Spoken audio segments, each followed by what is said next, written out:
ನೂರಾರು ಪ್ರಶ್ನೆಗಳು, ನೂರಾರು ಸವಾಲುಗಳು, ನೂರಾರು ಸಂಶಯಗಳು.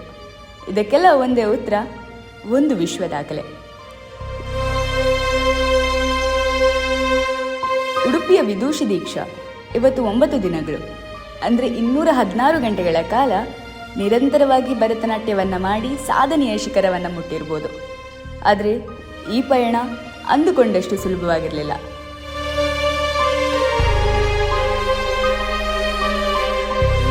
ತನ್ನ ಕನಸನ್ನು ನನಸು ಮಾಡಬೇಕು ಅಂತ ಹೊರಟ ದೀಕ್ಷಾರವರಿಗೆ ಎಲ್ಲರೂ ಹೇಳಿದ್ದು ಕೇಳಿದ್ದು ಒಂದೇ, ನಿನ್ನಿಂದ ಇದು ಸಾಧ್ಯನಾ?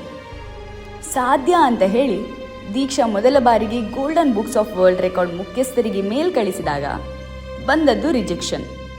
ಆದರೂ ಅಂದುಕೊಂಡಿದ್ದನ್ನೇ ಸಾಧಿಸಬೇಕು ಅನ್ನೋ ಛಲ ಇವರಿಗಿತ್ತು.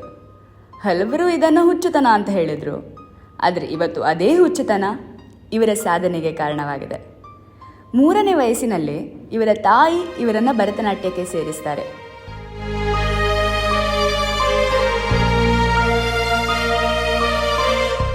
ಜೊತೆಗೆ ಇವರು ವೀಣಾವಾದಕಿ, ಯಕ್ಷಗಾನ ಕಲಾವಿದೆ, ಚಿತ್ರಗಾರ್ತಿ ಕೂಡ ಹೌದು. ಹಾಗಾಗಿ ಇವರನ್ನು ಆಲ್ರೌಂಡರ್ ಅಂತಾನೆ ಹೇಳ್ಬೋದು.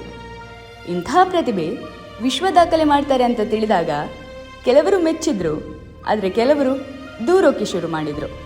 ಆಗಸ್ಟ್ 21ರಿಂದ 30ರವರೆಗೆ ನವರಸ ದೀಕ್ಷಾ ವೈಭವಂ ನಡೀತದೆ. 9 ದಿನ ನಿರಂತರವಾಗಿ ನೃತ್ಯ ಮಾಡಿ ಕೇವಲ 3 ಗಂಟೆಗೊಮ್ಮೆ 15 ನಿಮಿಷಗಳ ಬ್ರೇಕ್ ತಗೊಳ್ತಾ ಇದ್ರು. ಕೆಲವರಂತೂ ಕೇವಲ ಇವರ ಡ್ಯಾನ್ಸ್ ನೋಡಬೇಕು ಅಂತ ಮಧ್ಯರಾತ್ರಿ 3 ಗಂಟೆಗೆ ಹೋದದ್ದು ಇದೆ. ಇಷ್ಟೆಲ್ಲ ಬೆಂಬಲ ಸಿಗ್ತಾ ಇರಬೇಕಾದ್ರೆ ಕಾಲಿಗೆ ಬ್ಯಾಂಡೇಜ್ ಹಾಕಿದ್ರೂ ಪರವಾಗಿಲ್ಲ, 216 ಗಂಟೆ ಪೂರ್ತಿ ಮಾಡಲೇಬೇಕು ಅನ್ನೋ ಪಣ ತೊಟ್ಟರು.